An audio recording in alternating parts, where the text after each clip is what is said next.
तो ये incredible Hulk इस पे राजी, इसराइल को तस्लीम करने पे इनक्रेडिबल हल्क राजी। इमरान खान ने इंडिया के साथ ताल्लुकात कश्मीर पे सौदे के बदले मानने से इनकार कर दिया। ये तब से मामलात खराब होना शुरू हुए। अभी साजिश जो खुल रही है मजीद कि अमेरिका ने तो की ही की, और ये इनिशिएट अमेरिका ने किया।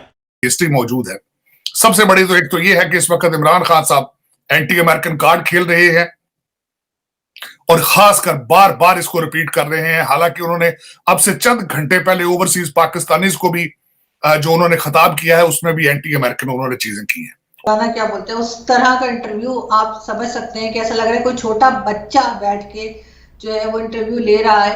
और शान साहब की जिस तरह से फिल्में होती थी कि जाहिर है कोई फ्लॉप मूवीज ही ज्यादातर उन्होंने दी हैं, और इंडस्ट्री को बिठाने में मेरे साथ एजाज गुल साहब जो कि बड़े सीनियर फिल्म क्रिटिक हैं, उन्होंने कहा था कि दो लोगों के नाम लिए थे, एक शान का और एक सैयद नूर साहब का, कि जिन्होंने पाकिस्तान की फिल्म इंडस्ट्री को बिठा दिया है बिल्कुल। नमस्कार दोस्तों, आप सभी का बहुत बहुत स्वागत है news first point YouTube channel पे। दोस्तों, आज की वीडियो में हम देखेंगे कि पाकिस्तान मीडिया ने किस तरह से भारत के ऊपर इल्ज़ाम लगाया है कि पाकिस्तान के प्रधानमंत्री इमरान खान ने जिस तरह से अमेरिका को एब्सोल्युटली नॉट बोला था और उन्होंने कश्मीर के मुद्दे पे भारत के साथ ट्रेड रोक दी थी, तो अमेरिका और भारत ने साजिश करके इमरान खान को उनकी कुर्सी से हटाया है। वहीं दूसरी तरफ हम ये भी देखेंगे कि पाकिस्तान मीडिया में इस बात को लेके भी डिबेट चल रही है कि कुर्सी अपनी जाने के बावजूद भी इमरान खान बाज नहीं आ रहे हैं और वो अपनी हर तकरीर में, हर वो अपने जलसे में और वो टीवी पे इंटरव्यू में ओवरसीज़ पाकिस्तानियों को अमेरिका के खिलाफ भड़का रहे हैं, जिससे कहीं ना कहीं पाकिस्तान को नुकसान उठाना पड़ सकता है। तो चलिए दोस्तों, चलते हैं आज की वीडियो की तरफ और देखते हैं पाकिस्तान मीडिया ने और क्या कहा। थैंक यू वेरी मच दोस्तों। तो ये इनक्रेडिबल हल्क इस पे राजी, इसराइल को तस्लीम करने पे इनक्रेडिबल हल्क राजी। इमरान खान ने इंडिया के साथ ताल्लुकात कश्मीर पे सौदे के बदले मानने से इनकार कर दिया। ये तब से मामलात खराब होना शुरू हुए। अभी साजिश जो खुल रही है मजीद कि अमेरिका ने तो की ही की, और ये इनिशिएट अमेरिका ने किया। लेकिन ये भारत की मोहब्बत में इमरान खान की हुकूमत के खिलाफ साजिश हुई है। जो मुल्क के अंदर मीर जाफर और मीर सादिक ने की है, ये भारत की मोहब्बत में की है। तो भारत की मोहब्बत में ये किया, इमरान खान ने इनकार कर दिया और तब भी कहा एब्सोल्युटली नॉट। भारत को जब तक कश्मीर पे उसने ये शब खून मारा है 370 और 35 से जो भी है, ये जब तक वो वापस नहीं लेता और 5 अगस्त से पहले की पोजीशन में नहीं जाता, कोई ताल्लुकात नहीं, कोई तिजारत नहीं, कुछ नहीं। तो मैंने आपको 2 साल पहले बताया था कि नवाज शरीफ भी ऑफर कर रहा है एस्टेब्लिशमेंट को कि इंडिया से ताल्लुकात के मसले में मैं मीडिएटर का किरदार अदा करूंगा, मैं ब्रिज बनूंगा। उधर से हुसैन हक्कानी पीपल्स पार्टी के जरिए राब्ते की अमेरिका से ताल्लुकात में मैं ब्रिज बनूंगा। ये सब कुछ जो है वो न्यूट्रल साहब ने देखा कि सब कुछ ठीक हो जाएगा, ये तो हमारे फायदे में है। जबकि बगदाद की हिस्ट्री नहीं किसी ने याद रखी हुई कि आप वक्ती 10-20 साल के लिए रियासत बचा लेंगे लेकिन लॉन्ग टर्म के लिए तबाह कर लेंगे। उनकी वो नदियां बहेंगी कि कोई हिस्ट्री में इसकी निशानी नहीं मिलेगी। पाकिस्तान का वजूद ही नाकाबिले बर्दाश्त है इन कुव्वतों के लिए। ये आपको वक्ती बचने का मौका दे सकते हैं, तादेर नहीं, जब तक कि आप डट के अपने पांव पे ना खड़े हों। ये आपको कभी ना कभी करना पड़ेगा और इमरान खान यही आपको बता रहा है। तो भारत की तरफ से जब ये हुआ तो उसकी मोहब्बत में साजिश तब भी शुरू हो गई थी। फिर जब अमेरिका को एब्सोल्युटली नॉट बोला जून में, 21 जून 2021 में, ये last nail in the coffin था। वहां से अमेरिका ने फाइनल डिसाइड कर लिया कि ये बंदा हमें कबूल नहीं है। तो सारे मोरे आहिस्ता आहिस्ता आहिस्ता आहिस्ता हिलते गए। उसमें फिर एक तब्दीली आई, तकर्री हुई इमरान खान की मर्जी के बगैर, बड़ा फड्डा बना सारा कुछ। इमरान खान को फिर पता था कि क्या हो रहा है, लेकिन आखिरी वक्त तक इमरान खान को यह नहीं पता था कि अमेरिका किस हद तक नाराज है और कितना इंटरफेरेंस करेगा। और ये बात फैक्ट है। साजिश कितनी गहरी है ये इमरान खान को आखिर तक नहीं पता चला, क्योंकि इमरान खान की आंखें और कान जो थे वो तब्दील कर दिए गए थे। स्ट्रेटेजिक ये चेंज था, ये बड़ा स्ट्रेटेजिक चेंज था जो करना पड़ा ताकि आगे साजिश कामयाब हो सके। तो ये चेंज किया गया। इमरान खान की आंखें और कान उससे ले लिए गए। इमरान खान को सिर्फ इतना था कि एस्टेब्लिशमेंट मुझसे खुश नहीं है, डिफरेंस ऑफ ओपिनियन है, लेकिन वो रिस्पेक्ट करेंगे क्योंकि मैं एक इलेक्टेड प्राइम मिनिस्टर हूं। वो मेरे फैसले को, खारजा पॉलिसी बनाना मेरा प्रेरोगेटिव है। जो प्राइम मिनिस्टर इमरान खान ने कहा भी कि ये मेरा हक था, ये जब उन्होंने पॉडकास्ट में कहा था कि मैं जो फॉरेन पॉलिसी बनाना चाहता हूं वो मैं बनाऊं।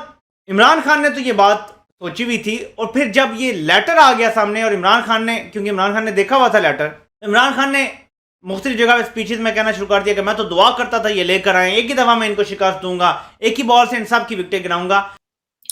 अब इस वक्त मैं एक चीज छोटी सी मेंशन करना चाहूंगा कि इस वक्त where we stand at, Pakistan का रिलेशनशिप भारत अमेरिका के साथ वेयर दे स्टैंड एट, इनके एक्सक्यूज मी, जब कहते हैं कि किसी चीज की मरज को जब देखें तो उसका पहले ये बताना चाहिए कि इसके अलामात क्या हैं, इसके सिम्टम्स क्या थे, आज हम कहां खड़े हैं और उनके ब्लॉकेज क्या है। इस वक्त अमेरिका और पाकिस्तान के दरमियान जो एक बहुत बड़ी खलीज बन चुकी है, उसकी वजह क्या है, उसकी भी अपनी एक हिस्ट्री मौजूद है।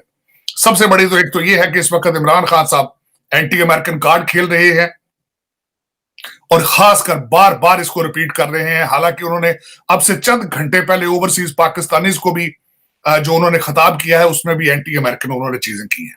और ये भी जिस तरह मैंने कहा है आपको कि it's due to the weak American foreign policy. उसके बाद दूसरे नंबर पे मेरी जो डायग्नोस्टिक है वो वॉशिंगटन डीसी में इंडियन लॉबी है, इंडियन डायस्पोरा है। तीसरे नंबर पर व्हाइट हाउस की इंडियन अपॉइंटमेंट्स हैं। चौथे नंबर में मैं इस पे करूंगा कि इंडियन जो हमारे अमेरिका के अंदर सीईओज हैं अमेरिकन बिग कंपनीज के, उनका इन्फ्लुएंस है। पांचवें नंबर पर इंडियन कांग्रेसमैन है। छठे नंबर में पाकिस्तान के अंदर सीपैक और चाइनीज तरफ जो टिल्ट है उनका।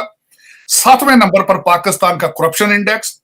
आठवें नंबर पर जो इन्होंने खान साहब ने मिलके जो एक इस्लामिक एक पिक्चर ड्रा कर रहे हैं, जिस तरह अमर बिल मारूफ है, जिस तरह टीएलपी के साथ जो चीजें की हैं, ultimately America is watching it, the whole world is watching. और उसके अंदर ही अगर देखा जाए तो उसामा बिन लादेन का मिलना एक बहुत बड़ा शॉक था। और उसके बाद 10वां जो लास्ट पॉइंट जो इस वक्त रोक रहा है, पाकिस्तान का केयरलेस होना, केयरलेस बिहेवियर के दे डोंट केयर कि एक चीज रुकती है तो उसको जोड़ने की कोशिश की जाती है, तो इंटरेस्ट फैक्टर नहीं है वहां पे, लैक ऑफ इंटरेस्ट।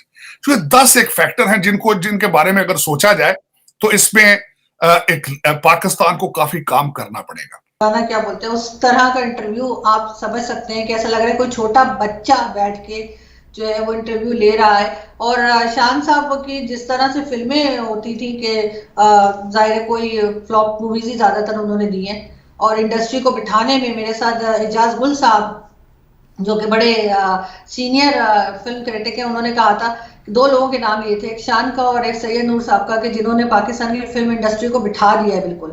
तो उनका आप समझ सकते हैं कि उनका इंटरव्यू कैसा होगा, और उनके पीछे जाहिर है कि वो अपनी ही पब्लिसिटी चाह रहे होंगे कि शान किसी तरीके से कि दोबारा से मैं सामने आऊं और लोग फिर से मुझे पहचानने लगे या मुझसे ऑटोग्राफ लेना शुरू कर दें।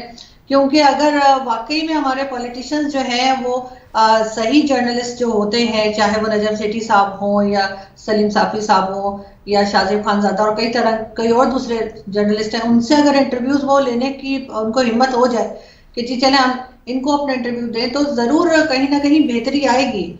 और इन लोगों को आदत नहीं है कि कोई ने क्रिटिसाइज करे। अगर कोई क्रिटिसाइज करता है तो वो इनकी बेहतरी के लिए करता है, किसी को कोई फायदा नहीं हो रहा होता, ना ही किसी को कुछ मिल रहा होता है, ना पैसे मिल रहे होते हैं, ना कोई प्लॉट मिल रहा होता है, ना सामान। लेकिन इनको ये बात समझ में नहीं आती और ये इसी तरह से मीडिया से डरते हैं और मीडिया से बात नहीं करना चाह रहे होते। लेकिन मैं यही कहूंगी कि इमरान खान को इसका कोई फायदा नहीं होगा और ये डी चौक से डी चौक पे ही पहुंचेंगे। जो इन्होंने सफर शुरू किया था 2014 में, तो वो हमारे वो कहा जाता है ना, पहुंची वहीं पे खाक जहाँ का खमीर था। तो बिल्कुल ये भी इनका भी वही लग रहा है कि ये वहीं पे पहुंचेंगे जहां से ये चले थे, और यानी ये दोबारा से डी चौक पे पहुंचेंगे और वहीं जाके इनका सफर जो है खत्म होगा, या कुछ टाइम के लिए, कुछ सालों के लिए ये कुछ साइड पर होंगे। लेकिन उससे पहले जो है इनको किसने चाबी भरी है सभी जानते हैं। कोई ना कोई एस्टेब्लिशमेंट में से ऐसा है जो इनको कहता जा रहा है कि ठीक है जी तुम लगे रहो। लेकिन इस तरह से एक चीज और भी सामने आई है कि या मुझे लगता है कि एस्टेब्लिशमेंट हो सकता है चाहती हो कि जो मौजूदा गवर्नमेंट है वो भी थोड़ा टोस पे रहे और वो भी जरा भागदौड़ करती रहे कि अगर ना की तो इमरान खान दोबारा आ जाए।